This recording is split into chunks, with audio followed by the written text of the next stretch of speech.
Hello बच्चा party, welcome to CS academy. बच्चों आज की क्लास में हम लोग पढ़ रहे हैं क्लास 12 एक्सरसाइज 4.2, बुक फॉलो कर रहे हैं एनसीईआरटी। टॉपिक है हमारे पास डिटरमिनेंट। इससे पहले वाले वीडियो में हम एक्सरसाइज 4.1 कंप्लीट कर चुके हैं।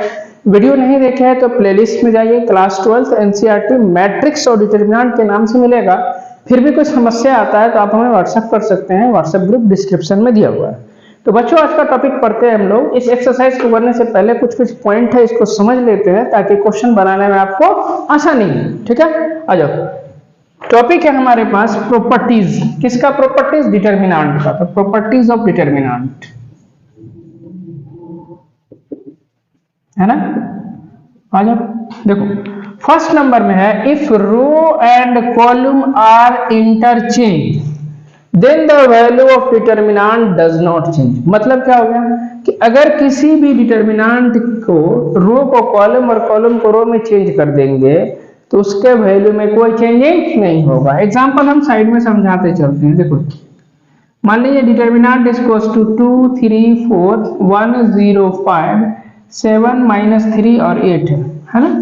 तो हम इसको क्या करते हैं, रो को कॉलम और कॉलम को रो बदल देते हैं। तो यहाँ पर कितना, ये ऐसे लिखा हुआ है, इसको ऐसे लिख दीजिए 2 3 4, ये ऐसे लिखा हुआ है, इसको ऐसे लिख देते 1 0 5, ये ऐसे लिखा हुआ है, इसको ऐसे लिख दिया 7 -3 8 है ना। तो जो वैल्यू इसका होगा वही वैल्यू इसका होगा। तो यहाँ तो ट्रांसपोज निकाल दीजिए, तो ये हो गया ट्रांसपोज है ना। रो को कॉलम और कॉलम को रो में चेंज करते हैं तो क्या बोलता है, ट्रांसपोज। तो इसका मतलब जो वैल्यू डिटरमिनेंट का होगा वही वैल्यू डिटरमिनेंट के डैश का होगा, ट्रांसपोज का भी होगा। क्लियर है ये पॉइंट। आगे चलो। इफ एनी टू रोज और कॉलम, यानी अगर किसी भी दो रो या दो कॉलम्स को हम आपस में क्या करते हैं, इंटरचेंज करते हैं, तो then the sign of determinant change, यानी डिटरमिनेंट का साइन क्या होता है, चेंज हो जाता है। कैसे? एग्जांपल समझिए। कोई भी डिटरमिनेंट है यहाँ पर 4 3 8 7 0 5 1 -3 और -6 है ना। तो हम यहाँ पर क्या करते हैं, कोई भी रो और कोई भी कॉलम्स को आपस में अगर चेंज करेंगे, मान लीजिए ये है हमारा कौन सा हुआ R1, ये है हमारा R2, ये है हमारा R3। तो हमने यहाँ पर क्या कर रहे हैं, R1 को बना दिए R2 और R2 को क्या बना दिए हम R1।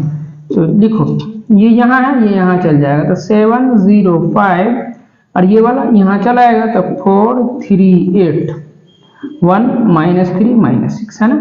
यहाँ पर कौन सा साइन हो जाएगा, साइन चेंज हो जाएगा, माइनस हो जाएगा। समझ में आ गया। तो क्या सीखे सेकेंड नंबर पॉइंट में कि अगर डिटरमिनेंट के किसी भी रो और कॉलम को, दो रो या दो कॉलम को आपस में इंटरचेंज करेंगे, यानी रो 1 की जगह पर रो 2 लिख देंगे, रो 2 की जगह पर रो 1 को लिख देंगे, तो उसके वैल्यू का साइन क्या होता है, चेंज हो जाता है। प्लस है, यहाँ माइनस है। फिर इसको चेंज कर देंगे, मान लो किसी रो को आपस में चेंज कर देंगे, फिर यहाँ माइनस आएगा तो माइनस माइनस फिर क्या हो जाएगा, प्लस हो जाएगा। समझ में आ रहा है। चलो दूसरा नंबर पॉइंट क्लियर, पहला क्लियर। दूसरे नंबर में क्या कहता है, इफ एनी टू रो और कॉलम आर इक्वल।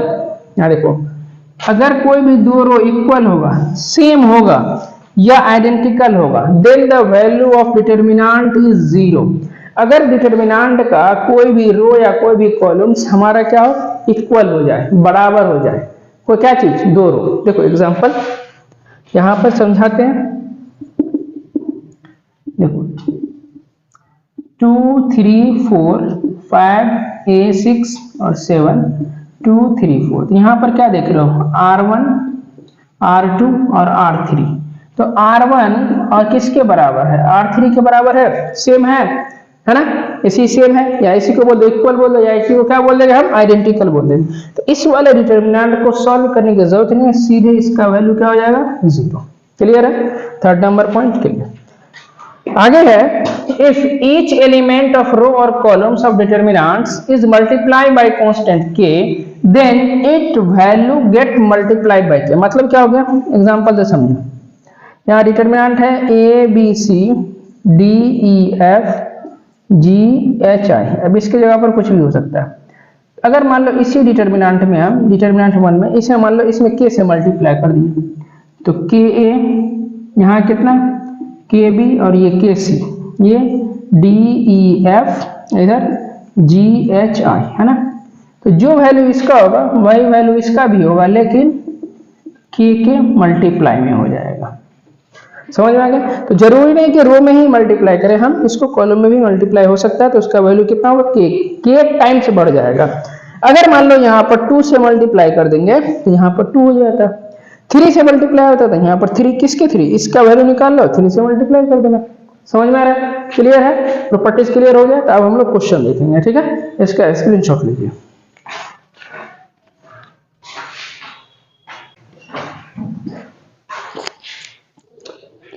तो बच्चों अभी हम लोग एक्सरसाइज 4.2 का एक्सरसाइज का क्वेश्चन करते हैं फर्स्ट नंबर में।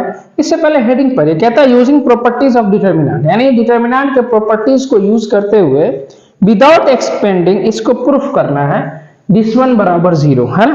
तो देखो, तो प्रॉपर्टीज में क्या कहता है, या सबसे पहले बात एक्सपेंडिंग के बारे में समझो। क्या है नियम बताए थे इसको सॉल्व करने का, एक्स लेंगे, इसके सामने वाले को छोड़ेंगे, फिर ये वाला लेंगे, इसके सामने वाले को छोड़ेंगे, फिर इस वाले को लेंगे, इसके सामने वाले को छोड़ेंगे, फिर मल्टीप्लाई करके आंसर निकालते हैं, है। लेकिन यहाँ कहता है वो वाला मेथड मत लगाओ, प्रॉपर्टीज लगाओ और इसका वैल्यू 0 करो। तब प्रॉपर्टीज क्या समझाए, 0 आने का। कोई भी 2 रो या 2 कॉलम क्या होना चाहिए, हमारा सेम होना चाहिए। आ जाओ देखते हैं। तो सबसे पहला काम, इसमें क्या लिखेंगे हम, यहाँ LHS लिखेंगे, x a x plus a, y b y plus b, z c और यहाँ जेड प्लस सी, है ना। ठीक है, ये देखो, ये है हमारा कॉलम 1, ये है हमारा कॉलम 2, ये है हमारा कॉलम 3, है ना। हमें क्या करना है, कोई भी 2 रो को इक्वल करना है। तो ध्यान से सुनो, यहाँ एक्स प्लस ए है, तो अगर हम इसको ऐड कर देंगे तो एक्स प्लस से इसको दोनों को ऐड करेंगे, वाई प्लस भी आ जाएगा, जेड प्लस सी, इस दोनों को ऐड करेंगे, आ जाएगा। तो यहाँ क्या करेंगे, C1 में C1 प्लस C2 ऑपरेशन कर दिया, यहाँ क्या हो जाएगा, ये देखो, ये कॉलम 1 ये कॉलम 2, तो एक्स प्लस ए, फिर नीचे आ जाओ वाई प्लस बी, नीचे आ जाओ जेड प्लस सी, और यहाँ कितना ABC जैसे इसको वैसे ही लिख दीजिए। यहाँ कितना x plus a, y plus b and z plus c. यहाँ पर क्या देख रहे हो, ये वाला कॉलम और ये कॉलम क्या इक्वल है, तो C1 बराबर कितना C2 के है, इसीलिए इसका वैल्यू क्या होगा 0। बस देखो कितना इजी था, हो गया प्रूफ। समझ में आया। अब देखो, कोई बच्चा क्या कर सकता है, दूसरा मेथड भी लगा सकता है। दूसरा ऑप्शन क्या ऑपरेशन करेगा, देखो, इसको C3 को C2 से माइनस करेगा, तो ए कट जाएगा, बच जाएगा x, देखो इसके इक्वल, B से B कट जाएगा, है ना, तो y बचेगा इसके इक्वल, C से C कट जाएगा, Z बचेगा तो इसके इक्वल, तो मतलब C1 और C3 तब बराबर हो जाएगा। समझ में आ गया। तो बच्चे वैसे भी कर सकते हैं, ठीक है ना। आ जाओ सेकेंड नंबर क्वेश्चन देखते हैं। सेकेंड नंबर है हमारे पास, यहाँ पर देखिए, a minus b, b minus c, c minus a, है ना, b minus c, c minus ए माइनस बी, सी माइनस ए माइनस बी और b माइनस सी बराबर हमें क्या लाना है, 0 लाना है ना।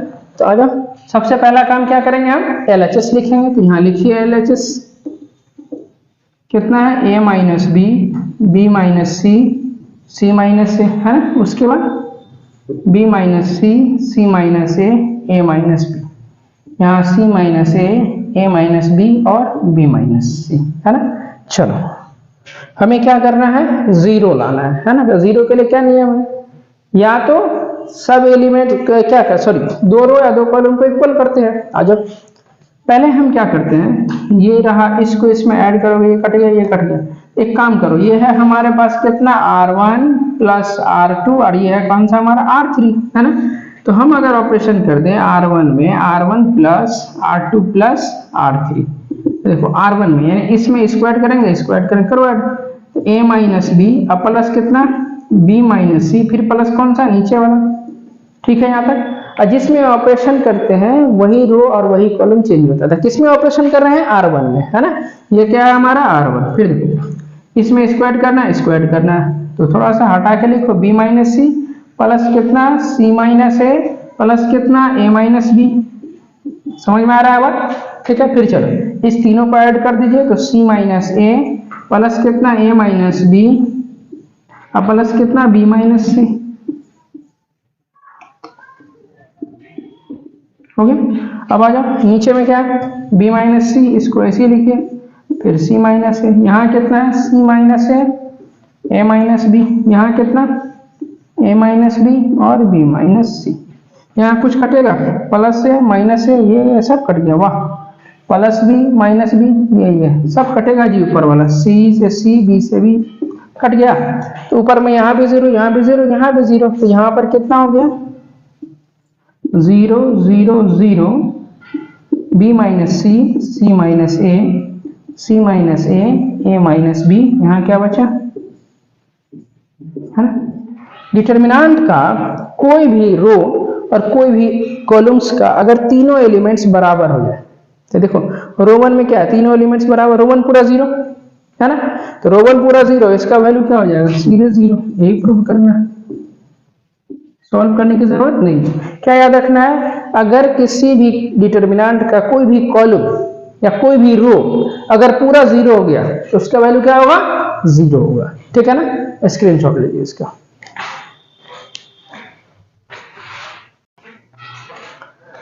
बच्चों थर्ड नंबर क्वेश्चन है 2 7 65 3 8 75 5 9 86 बराबर में जीरो लाना है ना।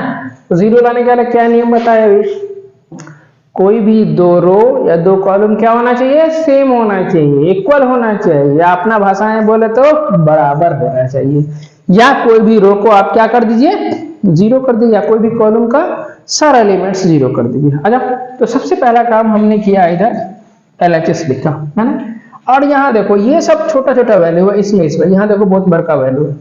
क्या हम किसी ऑपरेशन करने का मतलब सिखाए थे, हम एलिमेंट्री ऑपरेशंस है ना सिखाए थे वहां पर। अब चलो यहाँ पर क्या क्या, ये हमारा रो, ये हमारा कौन सा row one, row two, row three, और ये हमारा कॉलम वन, ये कॉलम टू, और ये हमारा कॉलम थ्री है। तो देखो इस क्या ये बनेगा क्या, देखो तो इसको अगर 9 से मल्टीप्लाई करो, देखो ध्यान से 7 को 9 से मल्टीप्लाई करो, 9 सत्ते 63, हमें क्या बनाना है 65 बनाना है, तो ई वाले को ऐड कर दो, क्या 65 हो गया है। क्या इसमें काम करेगा, दूसरे वाले में चेक करो, यहाँ 8 है, इसको 9 से मल्टीप्लाई करो 72, इसको ऐड करो कितना हो गया 75 आ रहा है, यहाँ देखो 75 है, 75 है। चलो यहाँ पर है 9 और हम यहाँ तो 9, हम तो 9 के ही मल्टीपल में रहे 81, प्लस किसको C1 को ऐड करते हैं 85, क्या ये 36 होगा, यहाँ पर आ गया ये, और ये देखो सेम है, समझ में आ रहा है। तो देखो इस वाले में थोड़ा सा एक दो स्टेप आपको आगे करना पड़ेगा, रफ थोड़ा सा करना पड़ेगा है ना, दिमाग चलाना पड़ेगा, ठीक है। तो देखो इधर कैसे ऑपरेशन कर रहे हैं हम C2 में, तो C2 में क्या कर रहे हैं, तो C2 को पहले 9 से मल्टीप्लाई कर रहे हैं, तो लो कर दिया 9C2, अब प्लस किसको ऐड कर रहे हैं C1 को, तो यहाँ पर कौन सा चेंज होगा, सिर्फ हमारा यही चेंज होगा C2, तो C1 जैसे इसको वैसे लिखिए 2 3 5, आई सब तो ऑपरेशन करके लिखवे किए हैं है ना, कितना 9C2 तो 9 सत्ते 63 प्लस 2 65 है ना।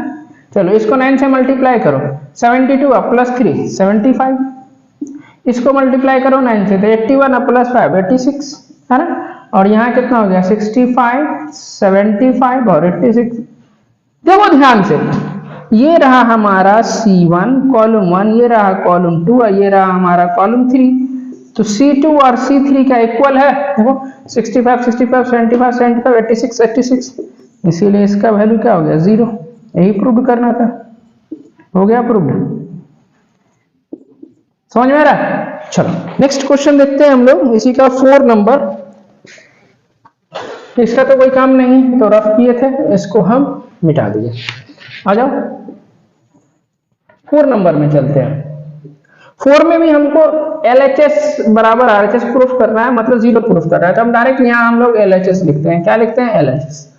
यहाँ कितना हमारे पास 1 1 1, यहाँ है आपके पास BC CA और AB, और यहाँ है आपके पास A into B plus C, और यहाँ है B into C plus A और C into A plus B है ना।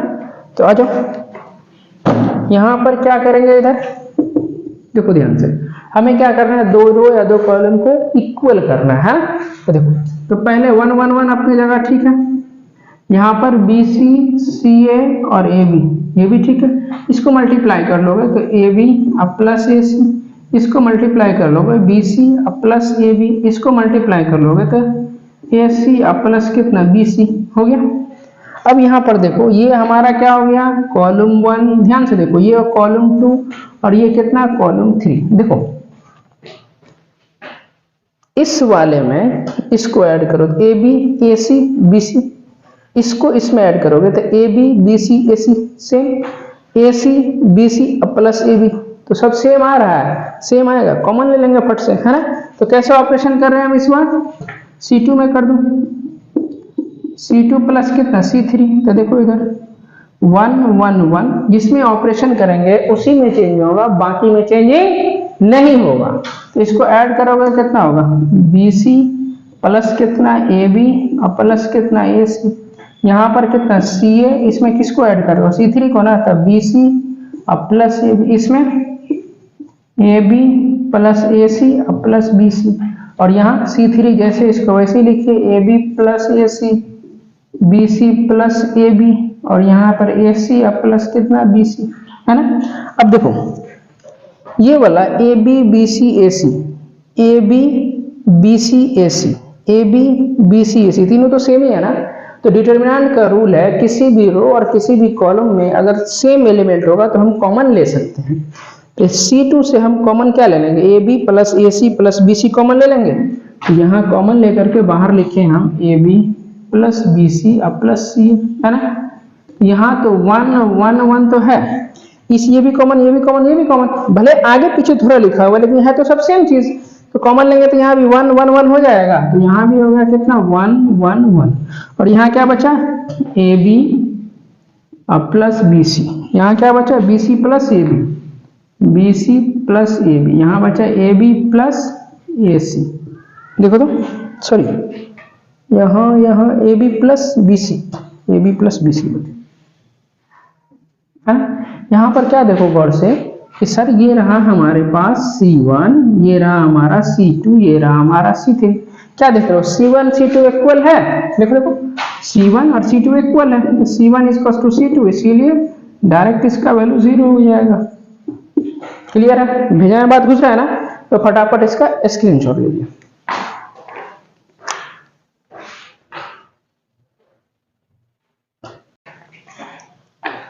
फाइव नंबर क्वेश्चन है B प्लस सी Q plus R Y plus Z, मतलब इधर डिटरमिनेंट दिया हुआ है तो हमें प्रूफ करना है 2 into A P X B Q Y C R Z, है ना। तो हमने यहाँ पर क्या करा इसको LHS लिख लिया, है ना, और हमें क्या चाहिए बाहर में 2 चाहिए। देखो इससे पहले क्या था 0 वाला था ना, तो हम लोग क्या करते थे दिमाग लगाते थे कि 2 ठो रो और 2 ठो कॉलम, सॉरी 2 रो को बराबर कर दो या 2 कॉलम को इक्वल कर दो, बराबर कर दो, आराम से फट से लिख देंगे 0, है ना, काम चल जाता था। अब इसमें करके दिखाओ, 0 तो नहीं लाना है, लाना है 2 और उसका देखो ये डिजिट 7, तो पहले 2 के बारे में सोचते हैं, तो इसके बारे में सोचते हैं 2 के बारे में, तो कैसे करेंगे बोलो बोलो बोलो कैसे करेंगे, लगाओ दिमाग, कुछ दिमाग लग रहा है तुम लोग का, नहीं लग रहा है, अच्छा दिमाग नहीं लग रहा है, तो आ जाओ एक काम करते हैं हम, ये रहा आपके पास, हम लगाए दिमाग, देखो इधर इधर इधर फिर उधर देख रहा है, इधर एकदम नजर इधर देखो, R1 ये रहा हमारे पास, R2 ये रहा हमारा R3, ठीक है ना। अब देखो इसमें सबको माइनस करना है, R1 में R2, मतलब हमें करना है क्या R1 minus R2 minus R3, इसको इस माइनस C कट जाएगा, B से B कट जाएगा, तो बच क्या गया, आ जाओ देखते हैं, पहले ऑपरेशन करके देखते हैं।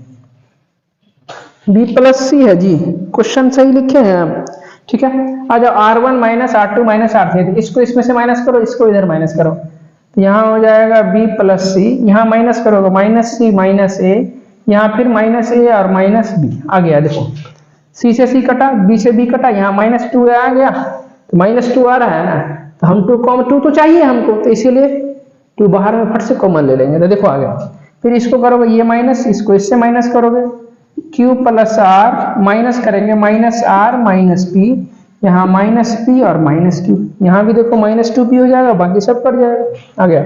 इस सबको करते हैं Y प्लस Z, माइनस इसको करोगे तो minus Z minus X minus Y, है ना। यहाँ भी देखो -2x आ गया, बाकी कट जाएगा। जैसा जो है R2 R3 वैसे ही लिखे, तो C plus A plus B, यहाँ R प्लस P और P प्लस Q, यहाँ Z प्लस X और X प्लस Y, है ना। देखो प्लस माइनस कट गया, यहाँ भी Q और Q, R से R, यहाँ plus B minus B plus C minus C, यहाँ कितना बचा देखो, यहाँ बचा -2a, यहाँ बचा कितना -p माइनस p, तो -2p, यहाँ कितना बचा -x माइनस x, तो -2x, यहाँ बचा c प्लस a और a प्लस b, यहाँ हो गया r प्लस p, ये रहा p प्लस q, यहाँ z प्लस x, ये रहा x प्लस y।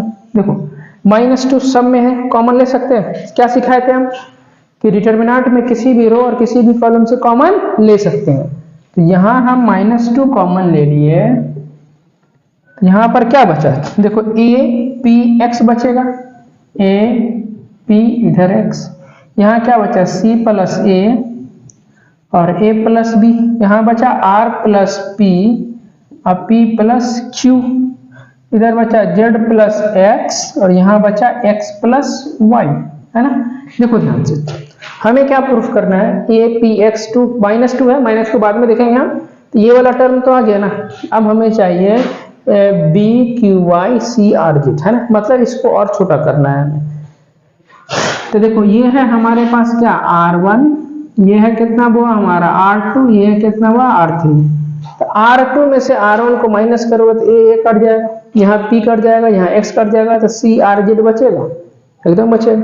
तो आ जाओ हम ऑपरेशन करते हैं R2 में, R2 माइनस R1, तो देखो -2 ठीक है, तो R1 जैसे है वैसे ही लिखेंगे, क्यों, R1 में कोई चेंजिंग नहीं होगा, R3 में कोई चेंजिंग नहीं होगा, लेकिन जिसमें ऑपरेशन होगा उसी में चेंज होगा। तो a p x, है ना, इसको माइनस करो, a से a कट गया, यहाँ बचा c, p से p कट गया, बचा r, z से सॉरी x से x कट गया, इधर z आ गया। फिर यहाँ a प्लस b है, ये है R3, इसको इसमें माइनस कर दोगे तो फिर a कट जाएगा, b बचेगा, ये p कट जाएगा, यहाँ पर से x कट जाएगा, तो y बचेगा। तो हम एक ही बार में यहाँ हम R3 में भी ऑपरेशन कर दें, R3 माइनस कितना R1, तो देखो यहाँ से a plus b minus a करोगे तो a कट जाएगा, b बचेगा, p से p कट जाएगा, q बचेगा, यहाँ पर क्या x से x कट जाएगा, y बचेगा जी, ठीक है। अब इसको थोड़ा सा गौर से देखो, सर यहाँ -2 आ रहा है, +2 आना चाहिए, ये ऊपर वाला a p x ठीक है, लेकिन b q y बीच में चाहिए, ये नीचे आ रहा है, और c r z नीचे चाहिए। मतलब सर हमारे पास जो r1 है, सॉरी ये रहा r2 के जगह पर हम r3 लिखेंगे और r3 के r2 में चेंज कर देंगे। तो ध्यान दो, बताए थे प्रॉपर्टीज कि अगर डिटर्मिनेंट के किसी भी दो रो को आपस में चेंज कर देंगे, इंटरचेंज कर देंगे, तो उसका साइन बदल जाता है। तो यहाँ माइनस है, इस स्टेप में क्या हो जाएगा, प्लस हो जाएगा। क्यों प्लस हो जाएगा, अरे बोलो, क्योंकि हम R2 के जगह पर R3 को लिख रहे हैं, R3 के जगह पर R2 को लिख रहे हैं। तो a p x ये वाला को ऊपर लिखिए, b q y और यहाँ पर c r z नीचे में लिखिए, यही प्रूव करना था। क्लियर है, गर्मी बहुत भयंकर है बाबा, नहीं? चलो इसका स्क्रीनशॉट लीजिए, फिर चलते हैं अगले वीडियो क्लास में।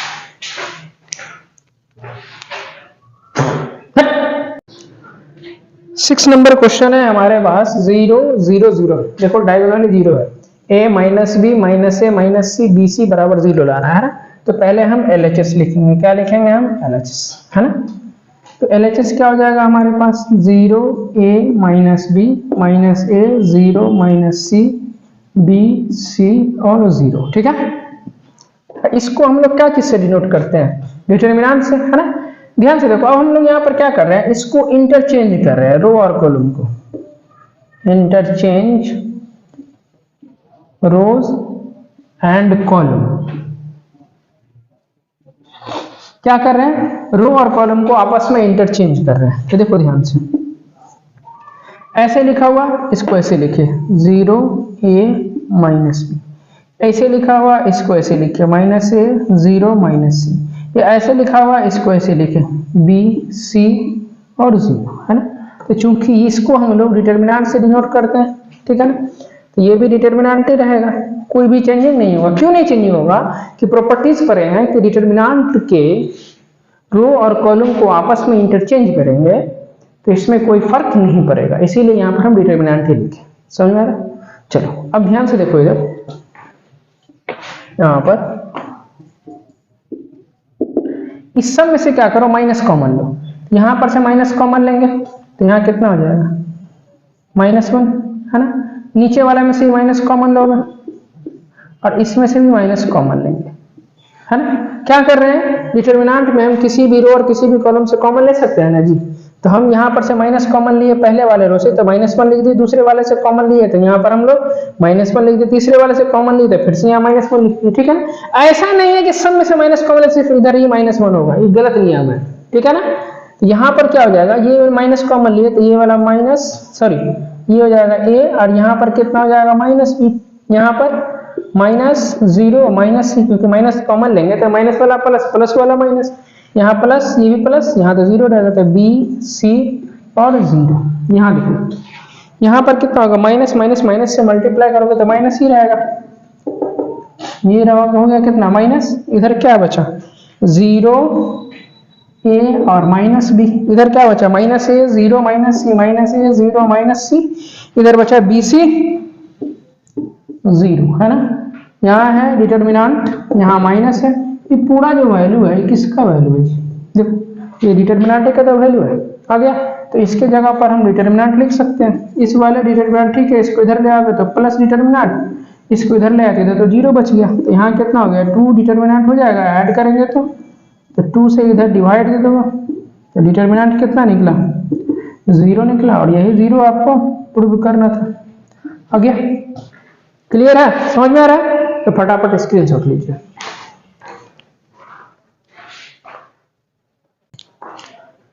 सेवन नंबर क्वेश्चन है, यहाँ पर दिस वन बराबर दिस वन प्रूफ करना है, 4a² b² c² चाहिए, है ना। तो हमने पहले LHS लिख लिया, देखो बड़ा इजी क्वेश्चन है, ध्यान से देखिए। यहाँ पर a², यहाँ a और यहाँ कितना है a, तो पहले वाले रो से a कॉमन ले सकते हैं, बोलो हाँ या ना। चलो दूसरे वाले रो से b² भी, तो यहाँ से b कॉमन लीजिए। तीसरे वाले रो से c² तो यहाँ से c कॉमन ले लीजिए, है ना। यहाँ से जो a कॉमन लिया इसमें से ये रहा माइनस से, यहाँ b और यहाँ c बचा। यहाँ से b कॉमन लिए तो यहाँ a बचा, यहाँ -b बचा और यहाँ c बचा। यहाँ से c कॉमन लिए तो यहाँ से a बचा, b बचा और इधर c बचा, है ना। फिर देखो क्या कॉमन ले सकते हैं, याद करो डिटर्मिनेंट में किसी भी रो और किसी भी कॉलम से हम कॉमन ले सकते हैं, है ना, यही बताया था। अब देखो पहले वाले कॉलम से a, दूसरे वाले से b, तीसरे वाले से c ले सकते हैं, तो a b c वो पहले से है, इनटू में फिर क्या, यहाँ से a लिए कॉमन, यहाँ से b कॉमन लिए और यहाँ से फिर क्या कॉमन लिए c, यहाँ से कॉमन लिए जो a, तो यहाँ -1 1 1 बचा, यहाँ पर क्या बचा 1 -1 1, यहाँ 1, यहाँ सॉरी माइनस है 1 और इधर -1 बच गया, ठीक है।